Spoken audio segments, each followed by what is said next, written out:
Joining us now, ladies and gentlemen, is a man who's the authority on college sports. And he also broke some news alongside the pretzel Dan Wetzel, who A.J. Hawk absolutely loves, that there will be a ruling coming from the NCAA tomorrow on some Michigan infractions. Joining us to break that down and what we should expect, ladies and gentlemen, Pete Thamel. Yeah, Pete! How you doing, Pete? Good. I'm sure Ty is excited because this is the waning moments of Connor Stallions' relevance. Okay. So I know this is where Ty has had some fun. So I'm curious how he's feeling. Yeah, certainly a good time. Certainly have. Yeah, it has been a blast. Buckeye Pete here has certainly been in the trenches of this since the beginning, and obviously this story was gigantic. I wish we could explain to people that don't remember the time what it was like for you, what it was like for college sports as a whole, what it was in just the sports world, because, so they were cheating, they were scouting ahead, they had cameras on people, they're buying tickets, there was an entire scheme that was taking place. Jim Harbaugh was basically telling him to do it. No, Jim Harbaugh didn't know anything about it, and they were going to win national championship. So it was chaos, I think, throughout it all. So whenever you sent this tweet out, we didn't know what this was about. Was this also about the FBI or whatever that brought in and got the computers that were in there because one of the staffers was doing something else? It's like, we had no idea what this tweet was about. You're saying it's Connor Stallions. What does this mean? We're going to get the final, kind of ruling on the entire Connor Stallions piece here as you look incredibly thin and tanned up for the season. So the Committee on Infractions is going to make public its ruling on the Michigan advanced scouting case. And this is not the so-called hamburger case, and this is certainly not the felonious case of Matt Weiss, the former offensive coordinator, which is really, really dark stuff. This is the quintessential collegiate scandal that just, really took over the 2023 season, Pat, right? And as Michigan went on to win the national title and it's kind of unspooled in just this wild way, and it became this perfect talk show topic, quite frankly, because there was an argument on one side, you should hide your signals better. Was it legal? Was it not legal? There was all this ambiguity surrounding it. And this will be likely, but not certainly, the final chapter of the litigation of this case through the NCAA process. And, we're going to find out tomorrow the punishment, any potential punishment for Michigan, which I've said on this show before, is likely going to be a hefty fine. And there's not an expectation, Pat, that there's going to be any kind of postseason ban, and there's not an expectation that any of their accomplishments are going to be taken away. Now, a vast majority of the staff members who got jammed up in this are now gone in the NFL, Jim Harbaugh prominently among them. The real news that's going to come out of tomorrow is going to be regarding the suspension of Sharon Moore. Michigan, back in May, I believe, self-imposed 2 games for Sharon, game 3 and game 4 this season. And what we're going to find out from the NCAA tomorrow is that accepted, or are they going to add any additional suspensions? Remember, he obviously deleted a thread of 52 text messages in this. Typically, as these things go, Pat, when you self-impose, it's like buying a used car. You don't go above the blue book value when you make your first offer. You go below the blue book value. So they feel, there's an expectation that there could be a slight addition to it, potentially. Just if you look at the history of these cases, when people do self-impose, there is sometimes it's accepted, sometimes there's an additive, but it won't be radically different than the 2 that are there. And yes, now there's potential for appeals too. So I'm not going to say this thing is over forever, but this is certainly a large piece of this weird, wild scandal that is coming to conclusion. I think we're all excited to move along. We're all excited to move along in this entire thing. But I know there's going to be some people that miss some things. Go ahead, Ty Thamel. Yeah, Pete, just curious, when you look at this situation, obviously not going to ask you to bury the lead in terms of what you think those punishments might be. That we'll hear about that tomorrow. But does this kind of mark the end of the kind I would call it the Buckeye Pete, Greasy Pete era? And does that mean that you're going to be taking your investigative pickaxe and heading for different hills where you may be mining for gold for some college football stories of collusion or scandal, et cetera, later this year? Ty, I'm just happy you're not impersonating me with a Yankees hat on. I found that pretty offensive when you did that recently because I'm a Boston resident and a giant Red Sox fan. So I've never had any problems with the impression, but you crossed the line there, Ty. I took offense to it. You talked about Ty enjoying this entire scandal, yada yada. A lot of people are attacking you, Pete. Hey, way to stay in the batter's box. Attaboy, Pete. Way to stay in the batter's box. All right, we got some college football questions for you here as we have Hard Out on ESPN2, but we'll continue on digital at 157. Go ahead, Tone. Yeah, Pete. We have some quarterback competitions that are getting some heat here late in camp. If it was like a month or two ago, I would have said, I would have bet that C.J. Carr would have been starting for Notre Dame and Julian Saint would have been starting for Ohio State. It feels like those guys haven't been announced yet. Is there a chance that they don't start? And then also, are we going to see Bryce Underwood at Michigan?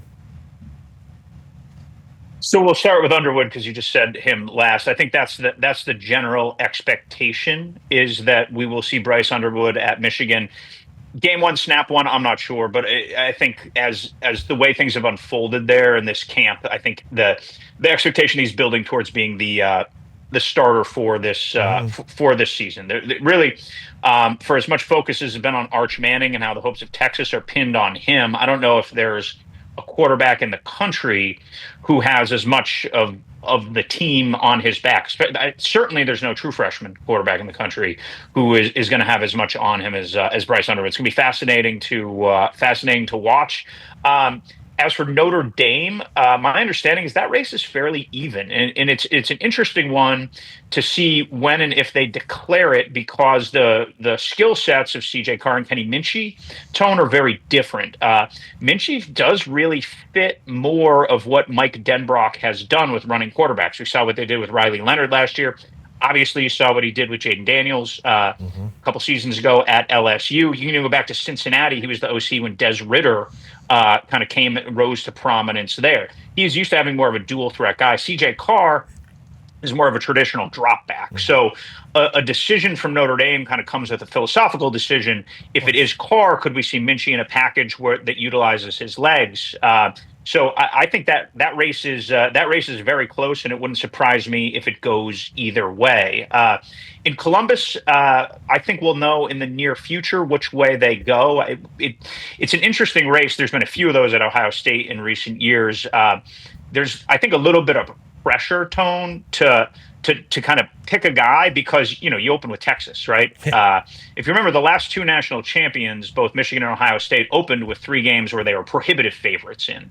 It's just it's a different approach to the opener when you have to go and go up against a top 5 team. So it'll be interesting to see how that unfolds. I believe there's a scrimmage there on Saturday, and those are always obviously giant pieces of empirical evidence in the quarterback battles. Yeah, those are giant pieces of empirical evidence, especially over there in Columbus. Week 0, Farmageddon coming right around the corner. Let's go. Week 1 has a massive slate. Cannot wait to get out there to Columbus, Ohio for that. Now, a man has a question for you that probably knows who the starting quarterback is going to be. Go ahead, AJ. Yeah, Pete, as far as rule change, I hear they're trying to cut down on people faking injuries, and we can't in college brandish any kind of weapons. Have they educated the referees on what is considered a weapon?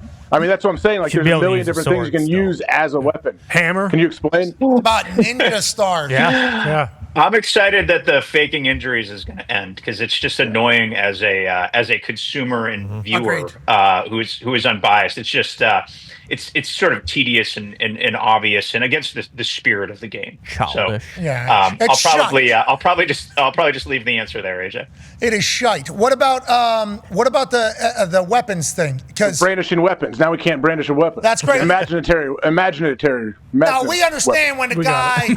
Yeah, you get it. We understand when the guy pulls the thing out. I almost used to Shoots the guy in the back. We understand that the guns want a little too far. They did. I'd say too much. A little bit of a runaway. Right. Acting like you're not subtle. Blow a guy's head off. We can't have that in football. Right. We don't want that in football. But ninja stars, I don't know. Swords need to stay. Yeah. Swords. What if they're Nerf swords? How do you know? Well, and then I guess you could say, well, this was a water gun. They're not. We don't need to get into that semantics. Maybe it is a water gun. But we will say we are on the side of we don't need obvious guns to heads on the football Unless field. it's Dylan Stewart standing over a quarterback, South Carolina's guy who just did it right in his face. Yeah. We're saying we don't need that. But we do got to be a little clear on what a weapon is. I think is what AJ said. We're going to have a lot of problems. Fire hose? Fire hose is a weapon if you ask Ben Johnson. Yeah. Especially Caleb right. Williams. I mean, you could do it all. We got 30 seconds until we exit ESPN2. Pete Thamel, your prediction that the biggest headline all year of this college football season, what is it going to be?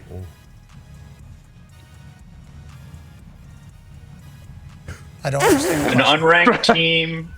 An unranked team reaches the college football playoff final. Iowa Hawkeyes, man. West Virginia. West Virginia.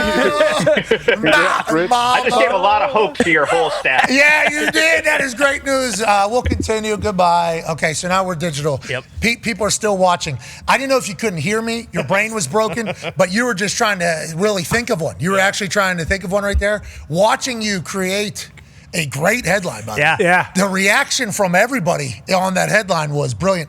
That's Pete Thamel football. Amen. Exactly. That's Pete Thamel football right there. Okay, we have some other questions, obviously. Go ahead, Con Man. Authority, yesterday or 2 days ago, Jon Gruden came out and basically said, like, hey, I love the SEC. What a dream it would be to coach, in this conference, and that he does want to coach again. Will there be teams, you think, that will reach out to Jon Gruden? Are there SEC teams now this season that are going to have any sort of kind of prove-it year type things, a la Hugh Freeze at Auburn? Do you think Jon Gruden realistically will Sam be? Pittman. Arkansas, sure. Do you think that there's a chance Gruden's going to be coaching the SEC next year? My hunch on Gruden, Connor, is that look, there's 136 of these Division I FBS jobs, right? It's a Star Wars bar, right? You go from Miami to Seattle, from Phoenix to Chestnut Hill, Massachusetts, right in your neighborhood, Connor. Like there's a lot in between, right? Marshalls and Western Kentucky's and Arkansas States. I think Jon Gruden could land somewhere amid that. I would not project him to go to the SEC. I will be amused if. Why not? Why not? Yeah.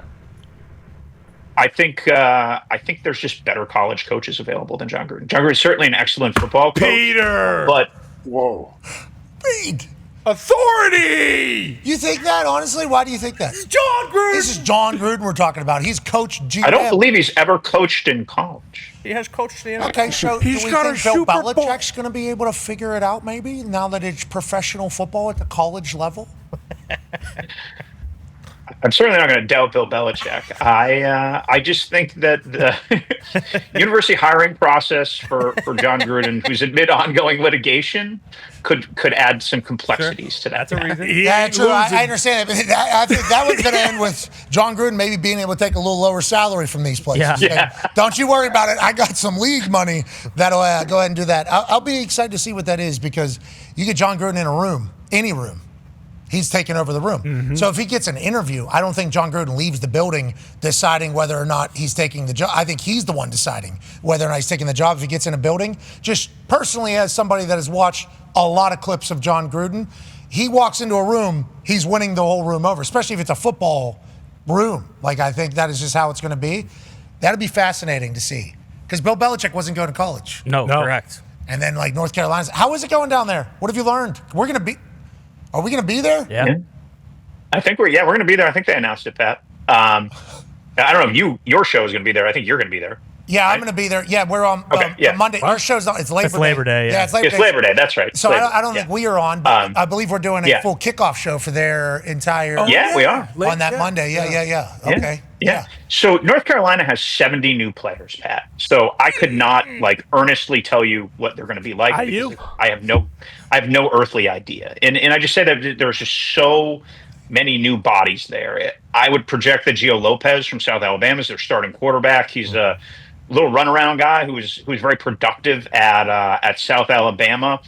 And then it's just a bunch of portal guys. Like the proven skill at the ACC level is to be proven, I would say. They lost Amari and Hampton, obviously, to the NFL draft. They lost Bo Atkinson, the D-end, who's going to play real snaps at Ohio State.